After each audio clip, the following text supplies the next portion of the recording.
جو بچوں کی انگلیوں کو کاٹ کر ہار بناتا اور پھر گلے میں پہن کر سربی عوام فوج یا پولیس میں گھومتا، صلیبیوں سے بہادر اور نڈر جنگجو کا خطاب دے کر اس کی بہت زیادہ عزت و تکریم کرتے۔ یوں ہر فوج کی خواہش ہوتی کہ وہ یہ بہادری والا اعزاز حاصل کر سکے۔ ہر درندہ صف فوجی معصوم مسلمان بچوں کی تلاش میں رہتا۔ یہ مناظر دیکھ کر اپنے بچوں کو انجانی منزلوں کی طرف روانہ کرنے والی مائیں مطمئن ہو جاتی کہ ہمارے راج دلارے جہاں بھی ہیں، جس حال میں بھی ہیں، زندہ تو ہیں، اگرچہ بہت ہی دور انجانے جہاں میں ہیں۔ وقت بیتا اور اب نامعلوم منزلوں کے مسافروں کے قافلوں کو روانہ ہوئے 10 سال ہو چکے ہیں۔ ایک دن ڈاکیہ ایک خط لے کر اسلامک ماڈل اسکول کے عقب مکان نمبر 25 پر دستک دیتا ہے۔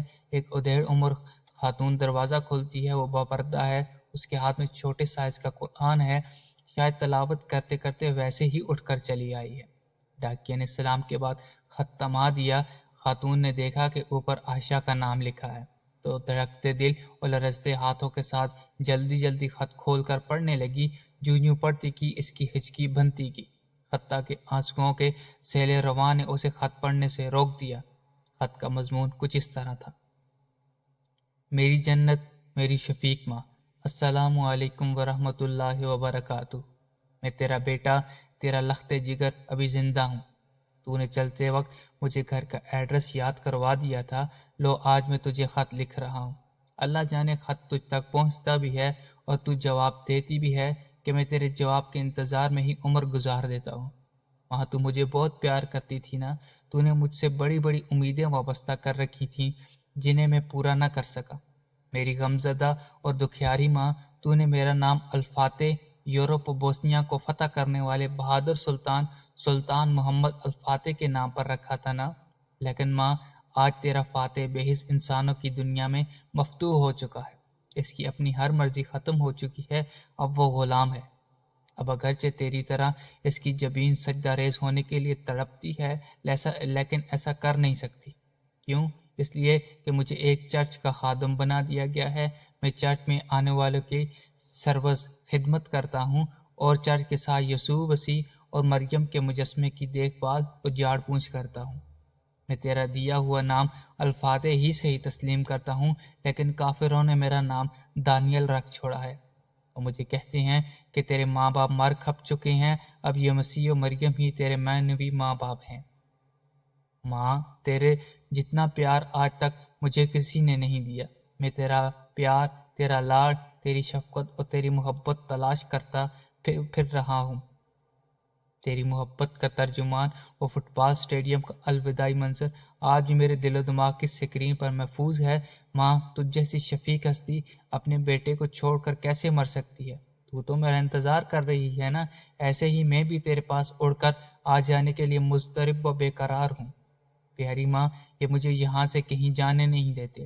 مجھے بتا میں کیسے پلک جھپکتے تیرے پاس پہنچ جاؤں۔ ماں، میرا اس ظالم دنیا میں کوئی غم گسار نہیں۔ پوری اسلامی دنیا میرے درد و الم سے ناآشنا ہے۔ کوئی ہمیں یہاں سے رہائی دلانے والا نہیں، کوئی ہمارے دکھوں کا مداوا، زخموں پر مرہم رکھنے والا نہیں۔ ہماری کہانی یوں ہی بغیر کسی انجام کے ختم ہو جائے گی۔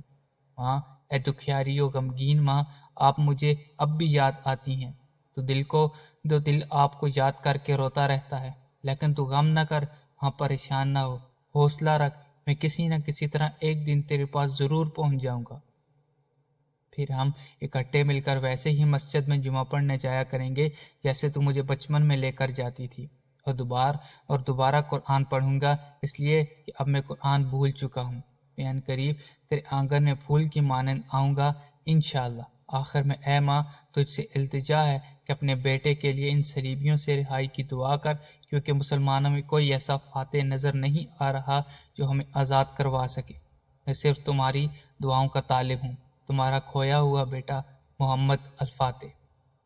خاتون یہ خط پڑھ کر لرزتی آواز سے بلبلاتی ہے: اے بچے، اے مظلوم الفاتح، تجھے کیا معلوم کہ تیرے جانے کے بعد ہر ہفتے تیری ماں پوسٹ آفس جاتی رہی کہ شاید اس کے لال کا کوئی سندیسہ آیا ہو۔ ایک دن پوسٹ آفس سے واپسی پر سربیوں سے اپنی عزت بچاتے بچاتے ان کی گولیوں کا شکار ہو کر جنتوں کی وارث بن گئی۔ اب تو اس سے جنتوں ہی میں مل سکتا ہے، جبکہ تیرا باپ جہاد بوسنیا میں اس سے پہلے ہی شہید ہو چکا تھا۔ کون تجھے بتائے کہ اب دنیا میں کوئی تیرا غمگسار نہیں؟ اب تو سراجیوں میں تیری غمگساری ماں بھی زندہ نہیں بچی، اور کتنی مائیں جو زندہ ہے ان کی سانسیں صرف اس انتظار میں اٹکی ہوئی ہیں کہ کہیں ان کے بیٹوں کے صرف زندہ ہونے کی خبر ان تک پہنچ جائے، لیکن آج تک ان کے بیٹوں کو کسی طرح کی خبر نہیں آئی کہ وہ کہاں ہیں، وہ کس حال میں ہیں۔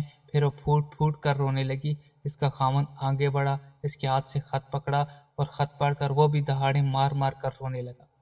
ڈاکیے کو جب اس حقیقت کا پتہ چلا کہ مرحومہ بہن عائشہ کا بیٹا زندہ ہے اور اس کا خط آیا ہے، تو اس نے بھی خط پڑھ کر زاروں کو تار رونا شروع کر دیا، اس لیے کہ یہ دونوں خاندان بھی اسی قافلے میں جانے والے اپنے لخت جگر، نور نظر اور ننھے شہزادوں کی کسی طرح کی خبر آنے کے انتظار میں زندگی کے دن پورے کر رہے ہیں۔